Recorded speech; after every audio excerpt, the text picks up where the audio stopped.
Photo ఇట్లా photo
thermal power plant ఓకేనా. మనకి పవర్ ఎలక్ట్రికల్ పవర్ అంటే ఏంటి? ఎలక్ట్రికల్ ఎనర్జీయా? ఎలక్ట్రికల్ ఎనర్జీ ఎందుకు కావాలి మనకి? ఇంట్లో ఎట్లా వాడతాం ఎలక్ట్రికల్ ఎనర్జీ? లైట్కి, ఫ్యాన్కి, గీజర్, కుకింగ్, టీవీ అన్నిటికి కదా. కానీ డైరెక్ట్ ఎలక్ట్రికల్ వాడుతున్నావా? నాట్సం వాడుతున్నాం. ఎలక్ట్రికల్ నుంచి లైట్ కన్వర్ట్ చేస్తున్నాం, ఎలక్ట్రికల్ నుంచి కెమికల్ కన్వర్ట్ చేస్తున్నాం, ఎలక్ట్రికల్ నుంచి మెకానికల్ కన్వర్ట్ చేస్తున్నాం, ఎలక్ట్రికల్ నుంచి హీట్ కన్వర్ట్ చేస్తున్నాం. ఇక్కడ లైట్ వేస్తే మీ ఇంట్లోకి లైట్ వెలుగు వస్తుందా? ఇక్కడ లైట్ వేస్తే పక్క రూమ్కి రాదు కదా. అదే ఇక్కడ నుంచి ఎలక్ట్రికల్ ఎనర్జీ పక్కగా పంపించి అక్కడ మళ్ళీ బల్బ్ పెట్టుకుంటే వస్తుంది. అవునా? మనం ఏం చేసాం? ఎలక్ట్రికల్ ఎనర్జీని ట్రాన్స్పోర్ట్ చేసాం. అందుకనే డైరెక్ట్గా కన్వర్ట్ చేయకపోయినా ఎలక్ట్రికల్ ఎనర్జీ ఎక్కువ దూరాలు ట్రాన్స్పోర్ట్ చేయొచ్చు. ఇక్కడ మనం ప్రొడ్యూస్ చేసే ఎలక్ట్రికల్ ఎనర్జీ హైదరాబాద్లో కూడా వాడచ్చు, ఎక్కువ దూరం పంపించచ్చు. దాని తర్వాత మనం లైట్గా కావాలంటే లైట్గా కన్వర్ట్ చేసుకుంటాం, హీట్గా కావాలంటే హీట్గా కన్వర్ట్ చేస్తాం. ఇప్పుడు ఎలక్ట్రికల్ ఎనర్జీ మరి ఎట్లా ప్రొడ్యూస్ చేసే విధానాలు ఎన్ని ఉన్నాయి? వాటర్ నుంచి ఎలక్ట్రిసిటీ వస్తుందా? దాన్ని ఏమంటారు? Hydro electric plants. అట్లే న్యూక్లియర్తో వస్తుందా? Nuclear energy. సోలార్ వస్తుందా? సోలార్ నుంచి ఎలక్ట్రికల్. ఇక్కడ మనది ఏంటది? Thermal. So thermal power plant. ఇక్కడ కోల్ నుంచి ఫైనల్గా ఎలక్ట్రికల్ ఎనర్జీ తీసుకుని వస్తాం. డైరెక్ట్ ఒకే స్టెప్లో రాదు. కోల్ నుంచి ఎలక్ట్రికల్ ఎనర్జీ కన్వర్ట్ అయ్యే ప్రాసెస్లో డిఫరెంట్ స్టెప్స్ ఉంటాయి అన్నట్టు. ఫస్ట్ మనకి కోల్ రైల్ ద్వారా వస్తుంది మనకి ఇక్కడికి. ట్రైన్లో వస్తుంది. ట్రైన్లో వచ్చిన దాన్ని ఇక్కడ అన్లోడ్ చేసుకుంటాం. ఇక్కడ ట్రైన్ ఆగుంటుంది. ట్రైన్ ఆగుంటే దానికి కింద డోర్లు ఉంటాయి. ఆ డోర్స్ ఎయిర్ ఇచ్చామనుకో డోర్స్ ఇట్లా ఓపెన్ అవుతాయి. ఓపెన్ అయిన కోల్ ఇందులో కింద పడుతుంది అన్నట్టు. ఇక్కడ దాన్ని coal unloading plant, coal handling plant అంటాం, సిహెచ్పి. కోల్ హ్యాండ్లింగ్ ప్లాంట్లో కోల్ వచ్చింది. కోల్లో కెమికల్ ఎనర్జీ ఉంది కదా, దాన్ని మండించుకొని మనం ఎలక్ట్రికల్ ఎనర్జీగా తెచ్చుకోవాలి మొత్తాన్ని. Energy can neither be created not destroyed but can be converted from one form to other form. ఓకేనా? అదే కాన్సెప్ట్. మనం కెమికల్ ఎనర్జీని ఎలక్ట్రికల్ ఎనర్జీగా కన్వర్ట్ చేసుకుంటాం. సో వచ్చిన కోల్ పెద్ద సైజ్ కోల్ వస్తుంది అన్నట్టు. కొంచెం ఈ సైజ్ కోల్ వస్తుంది.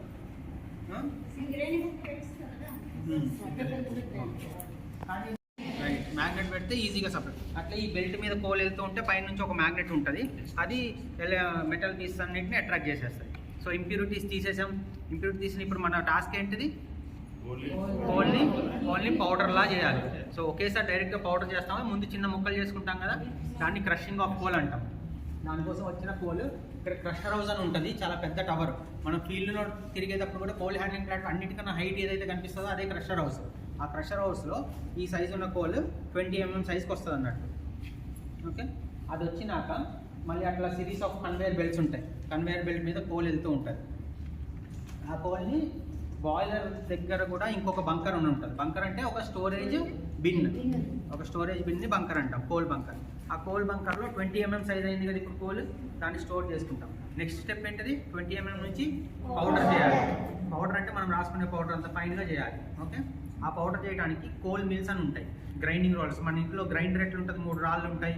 ఇది చేస్తుంది వెట్ గ్రైండర్, ఇదేమో కోల్ గ్రైండ్ చేస్తుంది, పౌడర్ ఫామ్లో చేస్తుంది. ఆ పౌడర్ కోల్ని మనం బాయిలర్లో బల్బులు కనిపిస్తున్నాయా? అది మీకు మోడల్లా చూపించారు. బాయిలర్ అంటే అట్లే ఉంటుంది, మొత్తం చుట్టూతో ట్యూబ్స్ ఉంటాయి. ఆ ఓపెన్ ప్లేస్లో బల్బులు ఉన్న ప్లేస్లో ఫైర్ అవుతూ ఉంటుంది అన్నట్టు. ఆ బల్బ్ పాయింట్లో కోల్ పంపిస్తూ ఉంటాం. ఇది డైరెక్ట్గా కోల్ మంటుందా? మండదు. ముందు ఆయిల్తో మండించుకుంటాం కదా, ఆయిల్తో మండించుకొని ఫ్లేమ్ని స్ట్రెంథన్ చేసుకున్నాక కోల్ని పంపిస్తాం. కోల్తో మంట ఎక్కువ చేస్తూ ఉంటాం. అండ్ పక్కన ట్యూబుల్లో ఉన్నాయి కదా, ట్యూబుల్లో కూడా వాటర్ పోతూ ఉంటాయి. కోల్ అంటే మనకి సింగరేణి కోల్ ఉంది. వాటర్ ఎక్కడ నుంచి తెచ్చుకోవాలి? చాలా ఎక్కువ వాటర్ కావాలి. మనకి దగ్గరలో వాటర్ బాడీ ఏముంది? గోదావరి ఉంది కదా, గోదావరి నుంచి మనం నీళ్లు తెచ్చుకుంటాం. కానీ అదే నీళ్ళు డైరెక్ట్గా దీనికి వాడకూడదు. మన ఇంట్లో వాటర్ హీటర్ అయితే స్కేల్ ఫామ్ అవుతుంది కదా, అట్లే ఇందులో కూడా హీట్ ఉంటుంది కాబట్టి స్కేల్ ఫామ్ అవుతుంది. స్కేల్ ఫామ్ అయితే ట్యూబ్లో కూడా దారి ఉంటుందా, మూసుకుపోతుందా? క్లోజ్ అయిపోతుంది. అందుకని ఆ వాటర్ సూటబుల్ కాదు. దాన్ని ప్యూరిఫై చేయాలి. ప్యూరిఫై చేసే కోసం మనకి వాటర్ ట్రీట్మెంట్ ప్లాంట్ అని ఇందులోనే ఉంది. మనం వెళ్ళే టైంలో వాటర్ ట్రీట్మెంట్ ప్లాంట్ కూడా కనిపిస్తుంది. వాటర్ ట్రీట్మెంట్ ప్లాంట్లో మనకు వచ్చిన రా వాటర్ నుంచి cooling water, demineralised water, drinking water ఇవన్నీ తయారు చేసుకుంటాం. డీమినరలైజ్డ్ వాటర్ అంటే బ్యాటరీస్లో పోస్తే డిస్టిల్ వాటర్ లాగా, దాంట్లో ఎటువంటి మినరల్స్ ఉండవు. సో స్కేల్ ఫామ్ అవుతుంది. ఆ వాటర్తో బాయిలర్లోకి ఆ ట్యూబ్లో ఉన్న వాటర్ పంపిస్తూ ఉంటాం. లోపల ఫైర్ ఉంది, అప్పుడు వాటర్ ఏమవుతుంది? హీట్ అయితే ఏమవుతుంది? ఎవాపరేట్ అవుతుంది, అంటే స్టీమ్గా ఫామ్ అవుతుంది. ఆ స్టీమ్ కూడా ఇంకా ఫైర్ ఇస్తూ ఉంటే ఏమవుతుంది? స్టీమ్ టెంపరేచర్ పెరుగుతూ ఉంటుంది. అట్లా 540 degrees వరకు స్టీమ్ టెంపరేచర్ని తీసుకొస్తాం. 540 degrees అంటే ఇప్పుడు ఓవరాల్గా కోల్లో ఉన్న హీట్ ఎనర్జీ దేంట్లోకి పంపించాం? కోల్లో ఉన్న హీట్ అంతా ఎవరు తీసుకున్నారు? ఇప్పుడు వాటర్ తీసుకొని ఆ ఎనర్జీ మొత్తం దేంట్లో ఇమిడి ఉంది? ఇప్పుడు స్టీమ్లో. అంటే ఏం కన్వర్ట్ అయింది? కెమికల్ ఎనర్జీ హీట్ ఎనర్జీగా కన్వర్ట్ అయింది. ఎవరు కన్వర్ట్ చేశారు? బాయిలర్. బాయిలర్లో కెమికల్ ఎనర్జీ హీట్ ఎనర్జీగా కన్వర్ట్ అవుతుంది. ఆ స్టీమ్లో ఉన్న హీట్ ఎనర్జీని ఇప్పుడు టర్బైన్లోకి పంపిస్తాం. టర్బైన్లో స్టీమ్ ఎలా అంటే, మనం ఇప్పుడు పేపర్ ఫ్యాన్ చేసుకుంటామా, గాలి వస్తుంటే ఫ్యాన్ తిరుగుతూ ఉంటుంది. అట్లా ఈ స్టీమ్ వెళ్తే టర్బైన్ తిరుగుతూ ఉంటుంది. అంటే ఇప్పుడు హీట్ ఎనర్జీ ఏ ఎనర్జీగా కన్వర్ట్ అయింది? తిరగటం అంటే ఏంటి? రొటేషనల్ ఎనర్జీ, మెకానికల్ ఎనర్జీ అన్నట్టు. సో స్టీమ్ ఎనర్జీ ఇప్పుడు దేంట్లో కన్వర్ట్ చేసాం? దానికోసం ఏం వాడాం? Equipment turbine. సో టర్బైన్ స్టీమ్లో ఉన్న heat energy mechanical energy convert చేసాం. నెక్స్ట్ మనకు కావాల్సిన అవుట్పుట్ వచ్చిందా? నాకు కావాల్సింది ఏంటి? ప్లాంట్లోంచి ఎలక్ట్రికల్ ఎనర్జీ. ఇప్పుడు వరకు ఎక్కడి వరకు వచ్చాం? మెకానికల్ వరకు వచ్చాం.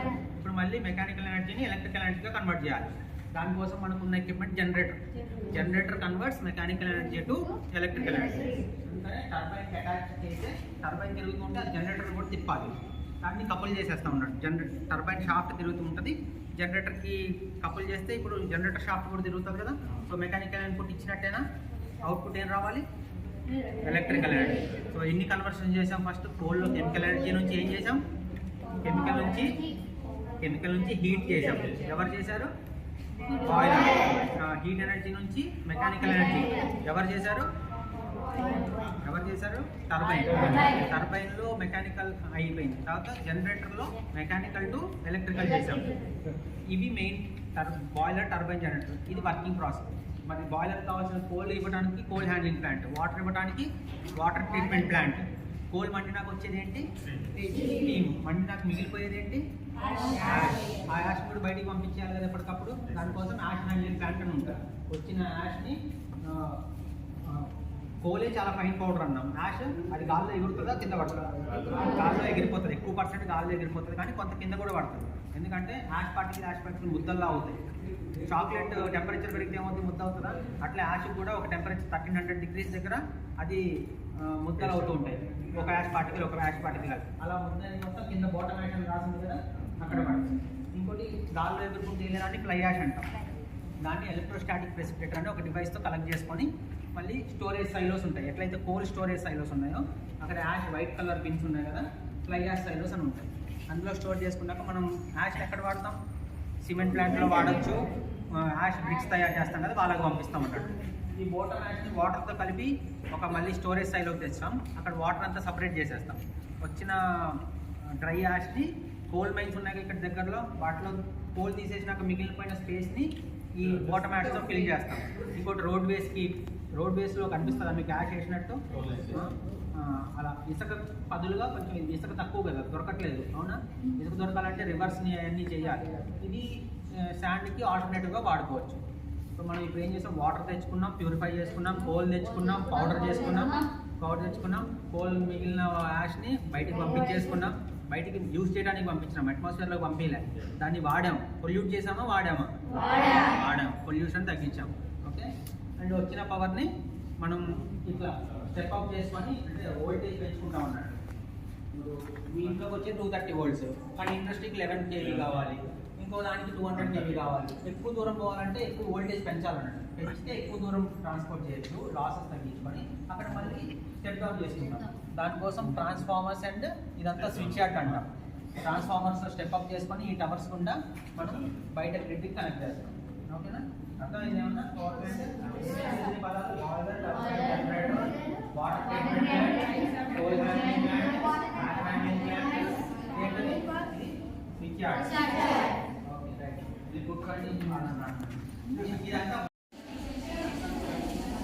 చూసి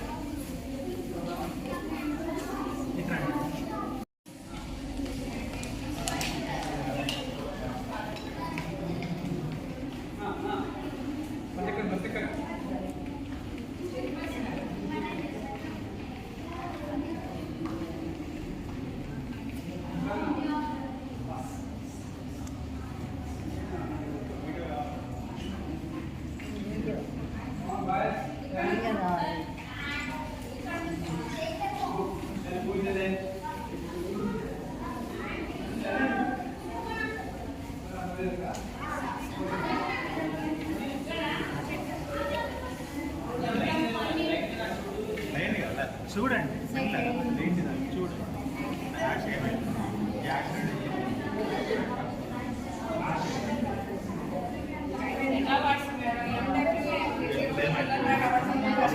ఆ బొబ్బ చిన్న చిన్న రూపంలో వెళ్ళిపోయింది. ఆ నుంచి